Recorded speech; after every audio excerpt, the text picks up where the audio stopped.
Salut Charlie. Hey, Mr. Alex, what's going on? Bah écoute, tout va bien, hein. On est au soleil, on a eu de la pluie là récemment, pas rigolo, mais bon, on compatit, hein, nous c'est quelques jours dans l'année.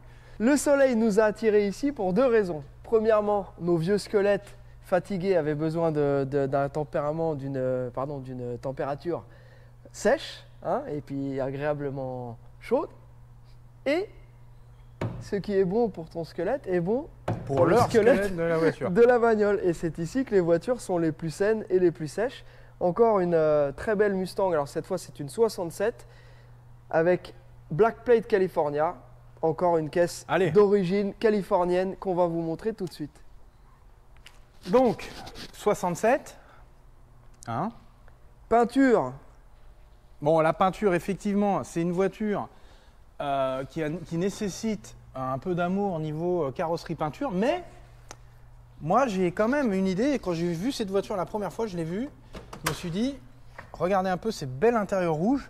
Moi je ne sais pas si vous êtes d'accord avec moi les copains, mais cette voiture là, moi je la verrais bien noir laqué intérieur rouge.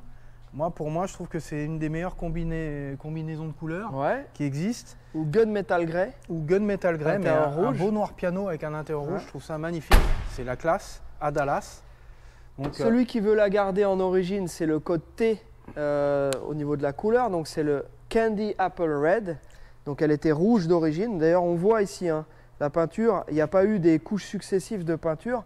C'est à se demander si c'est pas la peinture d'origine. Je ne pense pas. Elle a peut-être été repeinte une fois, mais il y a très longtemps.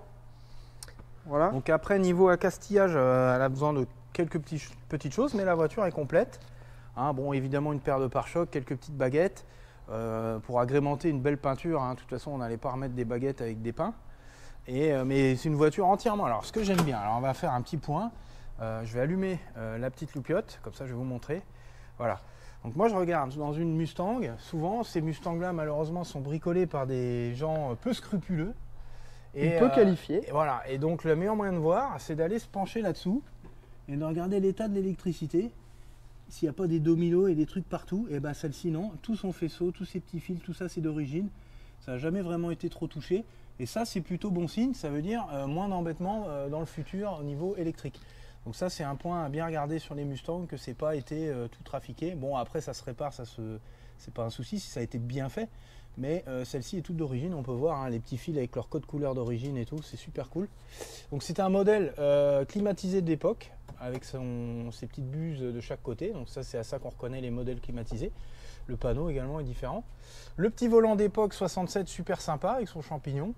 Des sièges refaits. Donc l'intérieur honnêtement il n'y a pas grand chose à y faire. Peut-être une casquette parce qu'elle a un peu crevé au soleil, elle est un peu noircie par le soleil. Mais une belle petite casquette neuve, des petits entourages chromés neufs. Et puis ça sera un super bel intérieur. Là, ces petites ceintures en rouleur et tout. Regardez un peu ça, ça marche encore.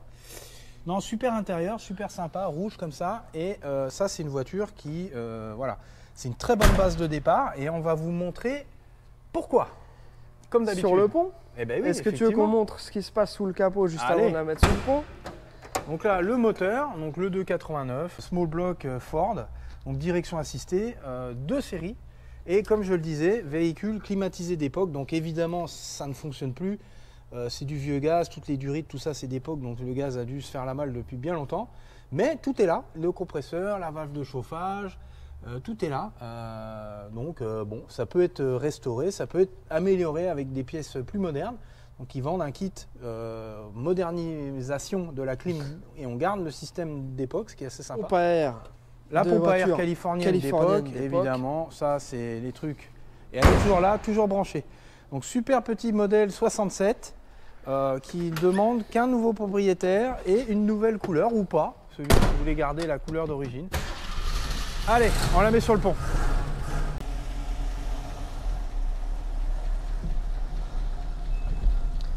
La direction est super légère, l'assistance parfaite. Hop, la boîte quand on l'enclenche c'est nickel, pas de clonk, pas de secousse, pas de bruit bizarre.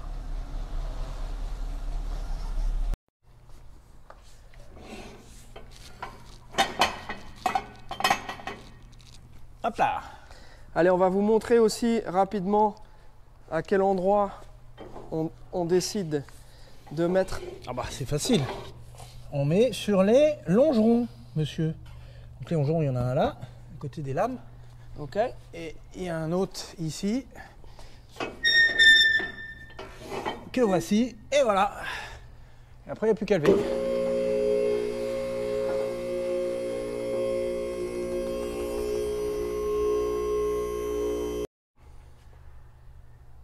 Alors, est-ce que cette voiture de Californie est aussi belle qu'une vraie voiture de Californie? Eh ben, c'est simple, je vais te le dire tout de suite. Donc, j'ai envie de te dire oui, parce que c'est ces planchers d'origine. Hein, on peut voir même à la jonction avec la tôle de tablier, pas de boursouflure, rien du tout. Les fameuses gougouttes. Donc, celle-ci a été, on va dire, anti-gravillonnée, avec un petit anti-gravillon léger. Donc, elle a plus son Par-dessus les bouchons. Voilà, par-dessus C'est les ça bouchons. qui est bien, c'est Voilà. que du coup, maintenant qu'elle a plus ses bouchons, on voit qu'en dessous, la fameuse cataphorèse. Donc c'est quand même propre, ça tient ses promesses. Les embouts de longerons, pas tout défoncé, donc ça c'est bien. L'autre côté, l'autre plancher à la jonction. Donc là, à savoir que sur les Mustangs, c'est toujours ici que ça rouille en premier, ici et là dans les petits bourrelets. C'est là que l'eau vient stagner et c'est toujours là que ça fait des trous et que ça bourgeonne. Donc là c'est clean, c'est propre, pas de problème. Elle a même son petit joint de feuillure ici d'origine, donc ça c'est cool. Donc même le plancher arrière, même cinéma, ça pourrit toujours au coin là. Là, rien du tout, c'est nickel. C'est propre, c'est comme on aime. Donc longeron, bon elle a été anti-gravillonnée, donc tout est noir en dessous. Mais ça cache rien du tout, on voit encore les gouttes d'origine. Hein. C'est vraiment très fin, c'est pas la grosse tartine de Nutella qu'ils mettent d'habitude.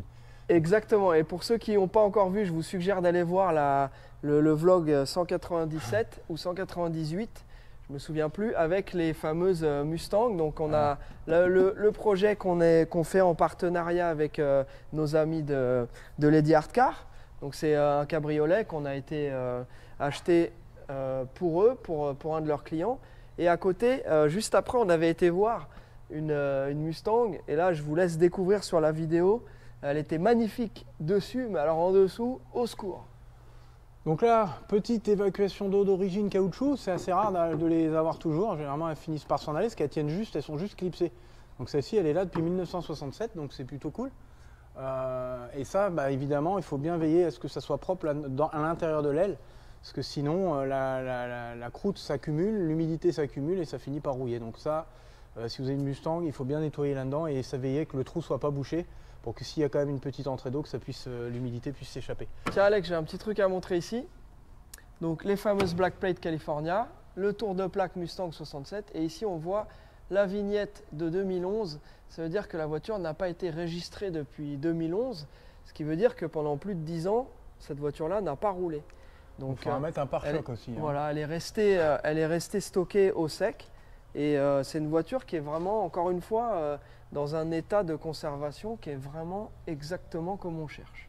Donc échappement en état correct, donc le petit muffler transversal à une sortie. Donc ça c'est l'équipement, on va dire, d'origine. Donc c'est en bon état. Les amortisseurs ont dû être changés à un moment de sa vie. Bon, ils ont reçu leur petite couche de blackson, hein. Ils auraient pu les démonter quand même. Mais enfin, de toute façon ils vont être bons à rechanger ceux-là voilà, aussi. une petite fuite de boîte ici, les trucs bon courant sur les Mustangs. La voiture roule super bien. Après, il y a un petit truc rigolo, c'est que le gars a changé des pièces sur le train avant et il s'est amusé à peindre en bleu. Donc il a dû changer les tambours, les petites rotules, je sais pas en français, les spring perches, donc les perches de ressort et les petites biellettes de bar stable. Il s'est amusé à peindre ça en bleu. Pourquoi? J'en sais rien, mais au moins ça a été remplacé, c'est changé. Donc à bas, structurellement la voiture est clean, pas de problème. Même le bac à batterie qui est maladif sur les Mustangs, et celui-là n'est pas complètement rongé. Et pourquoi est-ce maladif? C'est un peu pour toutes les voitures. Voilà, batterie acide, les anciennes métal, batteries. longtemps, rouillé, pourri, terminé. Voilà. Donc on peut voir, il y a même pas les poulies en bleu, c'est assez rigolo. Donc les fameuses trottoirs bushing, j'en ai déjà parlé, ceux-là ils seront bons à faire, hein, parce qu'on peut voir, ils bougent. Donc là on a un déplacement de la tige d'avant en arrière, donc il en faut un peu, mais là je pense que là ils sont tassés, ils sont morts. Donc ça sera remplacé. Donc l'électricité comme sous le tableau de bord, on voit hein, les fils, tout ça, ça n'a pas été coupé, pas de domino, c'est tout d'origine. Donc c'est la petite base idéale pour se refaire une petite Mustang aux petits oignons. Et nous on cherche ce genre de base en permanence et ça devient de plus en plus dur. Je le répète encore et encore et encore. Trouver des bases saines et pas des ruines, ça commence à devenir Indiana Jones. Ça, Exactement. À la recherche du temple perdu, n'est-ce pas? Voilà. Allez. Mister Alex, eh ben nous on va continuer. Allez, on se fait un tournage de caméra, voilà. Yes. Rendez-vous pour la prochaine vidéo. Dites-nous si vous aimez bien ce petit format de quelques minutes. Et puis nous on continuera pour la prochaine. Allez, à bientôt. Portez-vous bien.